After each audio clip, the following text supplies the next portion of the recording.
Gerakan Perlawanan Islam atau Hamas membantah keras klaim yang dilontarkan oleh utusan khusus Amerika Serikat, Steve Witkoff, yang menyebut kelompok tersebut siap untuk meletakkan senjata guna mengakhiri perang di Gaza.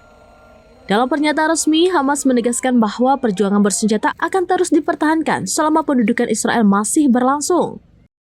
Klaim Witkoff yang tidak merinci sumbernya telah dibantah secara langsung oleh Hamas. Melalui pernyataan pers, kelompok ini menjelaskan bahwa senjata adalah hak nasional yang sah dan esensial bagi perlawanan terhadap pendudukan.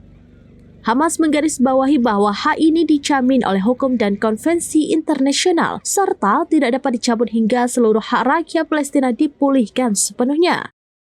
Pernyataan tersebut menyoroti sikap Hamas yang konsisten dan tidak bergeming, yang berlawanan dengan narasi yang dibangun oleh Witkoff.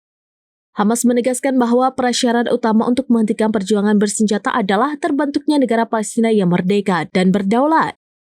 Menurut informasi yang dikutip dari Tribunnews pada 4 Agustus 2025, bantahan Hamas ini memperkuat posisi mereka bahwa perjuangan bersenjata adalah bagian integral dari perlawanan terhadap pendudukan Israel. Sikap ini menunjukkan bahwa prospek perdamaian yang didorong oleh Amerika Serikat yang mungkin melibatkan pelucutan senjata Hamas tidak akan diterima selama tuntutan besar Palestina belum terpenuhi. Pernyataan Hamas ini menjadi pukulan telak bagi setiap upaya diplomatik yang bertujuan untuk mengakhiri konflik tanpa memenuhi tuntutan inti dari pihak Palestina, yaitu kemerdekaan dan kedaulatan penuh.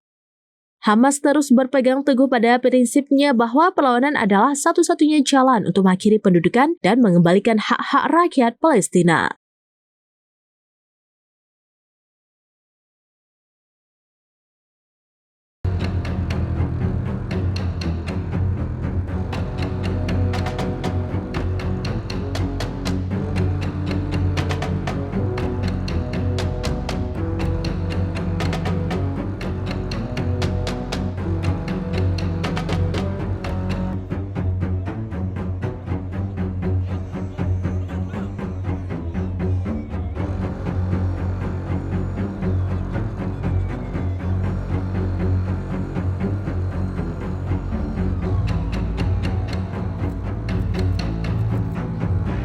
Download Tribun X sekarang, menghadirkan lokal menjadi Indonesia.